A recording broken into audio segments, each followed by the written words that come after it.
we'll walk right up here below the hives and you can see the hives and I'll explain what's going on.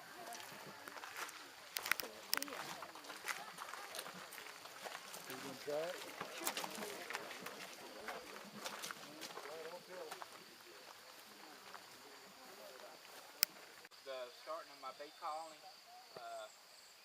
I've got 5 hives right now. I'm building to 20. Within 2 years I should have 20. If everything goes to plan, I should have 20 hives.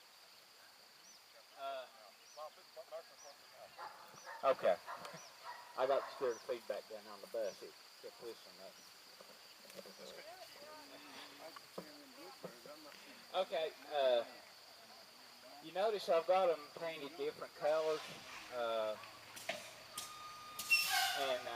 One thing, Phil, I want you to notice, Jessica, that's not a beehive, that's my daughter.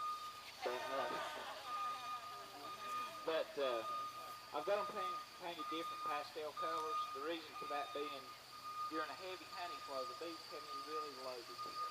And they're just so loaded, they just barely can't make it into the hive. What the different colors help is then as they're coming in, they can pick out their hives. They can see the colors. And they can, that way then they don't drift into another hive. They tend to drift to the side hives and overload that and starve the center hives. So if you color them, they can, as they're coming in, they can pick out their color and go to their hive. They're pretty sharp little guys. They just really amaze me how they work and what they do. Procedure cells for more queens, but they can't do nothing about it because the queen, with her pheromones, she controls, they learn her smell, she controls the whole hive. When she's in there doing what she's supposed to do, laying her eggs, making the brood and everything, and they're feeding and taking care of her, everything works smooth. I had the white hive over here this year, for some reason just decided they was going to leave. They left. I was here and I watched them go, and I couldn't. I was calling them and saying, "Come here, bee, come here, bee." And they went right on. I couldn't get them stopped, so I lost a swarm of bees. But when I opened up my hive, there was probably 2 or 3 pounds of bees left in the hive. It was all workers and drones. So I ordered a new queen.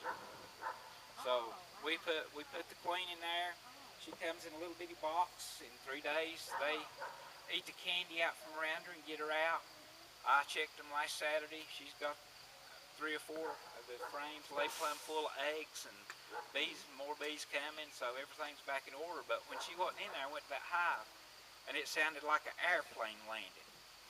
The bees in that hive was so agitated, didn't know what to do, how to do. It was just a loud buzz, just a huge loud buzz, and that tells you right away something's not right with this hive. And do you ever put them? Oh yeah. I think I've been stung one time this year. All the time I messed with them, I could go up there by myself and I can open the tops and look down in without equipment, and they're used to me, don't bother me. Jessica come up there the other day, and I was sitting there watching them go in, see what kind of pollen they was carrying. And one went buzzing around her head, and she went swatting at it, went squealing, and when she done that, they come out and said, "Both of you's leave." So we both got stung pretty good.